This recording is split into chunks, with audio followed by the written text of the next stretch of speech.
Bir adam var, bir adam var. Mən ancaq onunla duet oxuyaram. Kimdir? Və özüm də ona qulaq asıram. Kimdir? Çox qulaq asıram onun musiqilərinə, mahnılarına. İnşallah demirəm, qismət olar. Adı nədir yaxşı? Maraqlı mənim üçün. Bir dəqiqə, görək kimi deyəcək. Röya xanımdır. Həm sizi, həm özümü, həm Balalini təbrik edirəm. Çünki iki ürək birləşdi və ürəyimizə sağlıq, gözəl bir iş təqdim etdik. Sevginiz, hissləriniz, duyğularınız hər biri mənə gəlib çatır. Amma bu azdır.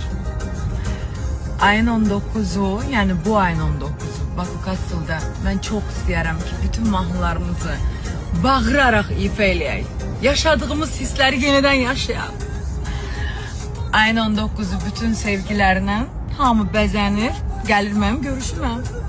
Öpürəm sizi.